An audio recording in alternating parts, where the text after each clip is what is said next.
नमस्कार। आज हम भारत के अतीत में 8वीं से 18वीं सदी के बीच झांक रहे हैं। जी हाँ। और खासकर उस दौर की धार्मिक सोच और तौर तरीकों को समझने की कोशिश करेंगे। हमारे पास कुछ स्रोत हैं, इतिहास की किताबें हैं, संत कवियों की लिखी बातें हैं और हाँ, उस समय की कला, मूर्तिकला वगैरह पर भी कुछ जानकारी है। बिल्कुल। और हमारा मकसद ये देखना है कि इन हजार सालों में लोगों के विश्वास कैसे बदले, खासतौर पर भक्ति और सूफी परंपराएं कैसे उभरी या बदलीं। ये तो बड़ा दिलचस्प सफर होने वाला है। हाँ, क्योंकि ये वो समय था जब आप देखिए कई पुरानी मान्यताएं एक तरह से बदल रही थीं और बिल्कुल नई सोच सामने आ रही थी। सही कहा। तो चलिए शुरू करते हैं। एक विचार जो मुझे इन स्रोतों में बार बार दिखा, वो है महान और लघु परंपराओं वाला। हाँ, वो रॉबर्ट रेडफील्ड वाला कॉन्सेप्ट। हाँ, वही। उन्होंने समझाया था कि कैसे जो प्रभुत्वशाली वर्ग थे, पुरोहित, राजा, उनकी परंपराएं जिन्हें महान कहा गया। और जो आम लोग थे, किसान, स्थानीय समुदाय, उनकी जो रीतियां थीं वो लघु कहलाईं। तो ये दोनों आपस में मिलती जुलती थीं या टकराती थीं? दोनों ही होता था। देखिए, इसका एक बहुत अच्छा उदाहरण है ओडिशा में पुरी का जगन्नाथ मंदिर। अच्छा, वहाँ क्या खास है? मुझे तो हमेशा लगता था जगन्नाथ मतलब विष्णु का ही रूप है। हाँ, आज माने जाते हैं, पर स्रोत बताते हैं कि शायद 12वीं सदी तक जगन्नाथ एक स्थानीय देवता थे, कबीलाई देवता। ओ, लकड़ी की मूर्ति वाले। बिल्कुल। फिर धीरे धीरे उन्हें विष्णु के महान रूप में शामिल कर लिया गया। तो ये दिखाता है कि कैसे महान परंपरा ने स्थानीय जड़ों को अपने में समा लिया। ये तो बहुत रोचक बात है। और ऐसा सिर्फ जगन्नाथ के साथ नहीं हुआ। कई स्थानीय देवियां थीं जिन्हें बाद में पौराणिक कथाओं में शिव या विष्णु की पत्नी बना दिया गया, जैसे पार्वती या लक्ष्मी। वो शायद पहले स्थानीय देवियां रही होंगी। तो ये एक तरह का घुलना मिलना था। और इसी समय के आसपास दक्षिण भारत में भक्ति आंदोलन भी तो था, अलवार और नयानार संत। हाँ, बिल्कुल। वो तो करीब 6वीं सदी से ही शुरू हो गया था। अलवार जो विष्णु भक्त थे और नयनार जो शिव भक्त। वो क्या करते थे? उनका तरीका क्या था? वो संत कवि थे। घूम घूम कर तमिल भाषा में अपने भगवान की स्तुति में भजन गाते थे। और खास बात ये थी कि उनमें हर जाति के लोग शामिल थे। हाँ, यही सबसे महत्वपूर्ण है। ब्राह्मण भी थे, शिल्पकार, किसान भी, और यहाँ तक कि वो लोग भी जिन्हें उस समय अस्पृश्य समझा जाता था। तो ये एक तरह से जाति व्यवस्था को चुनौती थी। बिल्कुल। और ब्राह्मणों के प्रभुत्व को भी। और सिर्फ पुरुष ही नहीं, महिलाएं भी थीं। जैसे अंडाल, वो अलवार संत थीं, और करैकाल अम्मैयार, नयनार संत। हाँ, उनका जिक्र भी है। उन्होंने तो समाज के नियमों को सीधी चुनौती दी। सही कहा। उनकी कविताएं आज भी गाई जाती हैं। तो ये सिर्फ पूजा पाठ नहीं था, ये एक सामाजिक बदलाव की लहर भी थी। अच्छा, ये तो हुई दक्षिण की बात। पर जब हम उत्तर भारत की तरफ देखते हैं तो कबीर और गुरु नानक जैसे नाम आते हैं। क्या यहाँ भक्ति का रूप कुछ अलग था? हाँ, थोड़ा अलग।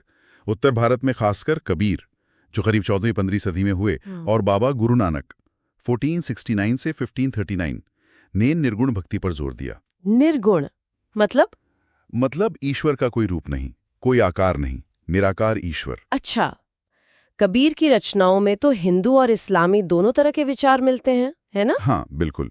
उनकी साखी और पद देखिए। वो बाहरी दिखावे, मूर्ति पूजा, जाति भेद, इन सब का खंडन करते थे, बहुत तीखे ढंग से। हाँ, जैसे वो कहते हैं, पाहन पूजे हरि मिले तो मैं पूजू पहाड़। ये सिर्फ मूर्ति पूजा पर नहीं बल्कि सारे कर्मकांड पर सवाल है। सटीक। और बाबा गुरु नानक ने भी एक निराकार रब की उपासना का बहुत सीधा सरल रास्ता बताया।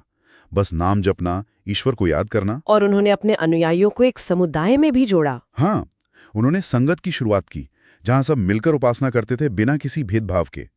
यही आगे चलकर सिख धर्म की नींव बना।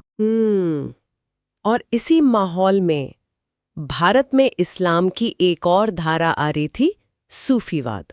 स्रोत इसे इस्लाम का रहस्यवादी पहलू बताते हैं। जी। सूफीवाद, जिसे तसव्वुफ भी कहते हैं, वो 11वीं सदी तक काफी फैल चुका था। ये इस्लाम की एक, कह सकते हैं, उदारवादी, प्रेम और भक्ति वाली धारा थी। इसमें गुरु शिष्य परंपरा का बड़ा महत्व था, है ना? जी। शेख और मुरीद। हाँ, बहुत ज्यादा।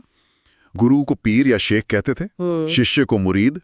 इनके रहने और सीखने की जगह खानकाह कहलाती थी। और वो सिलसिला क्या होता था? सिलसिला मतलब गुरुओं की एक चेन, एक परंपरा। जैसे चिश्ती सिलसिला, सोहरावर्दी सिलसिला। और उनकी अपनी रीतियां थीं। जिक्र यानी अल्लाह का नाम जपना, ये तो भक्ति जैसा ही हुआ कुछ कुछ। हाँ, काफी समानताएं हैं। और समा यानी संगीत सुनना, खासकर कव्वाली, और पीर की मृत्यु के बाद उनकी दरगाह यानी मज़ार पर जियारत करना। भारत में तो चिश्ती सिलसिला बहुत ही प्रभावशाली रहा जी अजमेर में ख्वाजा मोइनुद्दीन चिश्ती, दिल्ली में निजामुद्दीन औलिया। जी हाँ, बहुत लोकप्रिय हुए। इनकी दरगाहों पर आज भी हर धर्म के लोग जाते हैं। इनकी लोकप्रियता का क्या कारण था? क्या ये लोग स्थानीय माहौल में ज्यादा घुल मिल गए? हाँ, ये एक बड़ा कारण था। चिश्ती संतों ने खासकर स्थानीय भाषा रिवाजों को अपनाया और संगीत यानी समा को बहुत अहमियत दी। इससे आम लोग उनसे जुड़ पाए। दिलचस्प। अच्छा, एक और बात, इन संतों का, चाहे वो भक्ति संत हों या सूफी, शासकों के साथ कैसा रिश्ता था? क्या राजा महाराजा सुल्तान इनका समर्थन करते थे? ये रिश्ता मतलब हमेशा एक जैसा नहीं रहा। जैसे दक्षिण में चोल राजाओं ने नयानार संतों और उनके मंदिरों को काफी दान दिया, समर्थन किया। और दिल्ली के सुल्तान या मुगल बादशाह? उनका सूफी संतों से रिश्ता थोड़ा जटिल था।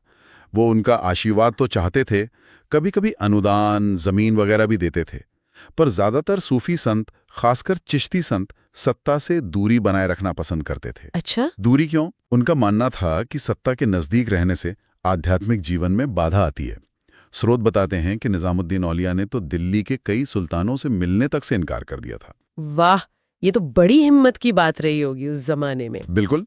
तो आप देखिए, शासक सम्मान भी करते थे, थोड़ा डरते भी थे, और संत अपनी आजादी बनाए रखते थे। तो अगर हम इन सभी स्रोतों को एक साथ रखकर देखें तो एक बहुत ही मिली-जुली जटिल तस्वीर सामने आती है। हाँ, कोई सीधी सपाट कहानी नहीं है। ये साफ है कि ये सारी परंपराएं, भक्ति हो या सूफीवाद, ये सब अलग-अलग नहीं चल रही थीं। इनमें आपस में संवाद था, लेन देन था, और कभी कभी तनाव भी था, विचारों का टकराव भी होता था। बिल्कुल। तो ये एक लगातार बदलता हुआ गतिशील धार्मिक और सामाजिक माहौल था। जी हाँ, और ये हमें सोचने पे भी मजबूर करता है ना, कि उस दौर में धर्म और समाज के बीच का जो ये रिश्ता था, जिसमें स्थानीय चीजें और बाहर से आई चीजें मिलकर कुछ नया बना रही थी, या उस दौर के इतिहास से हम आज की दुनिया को, जहां इतनी सारी संस्कृतियां, इतने सारे धर्म एक साथ हैं, उसे समझने के लिए कोई सबक ले सकते हैं, कोई नई दृष्टि मिल सकती है।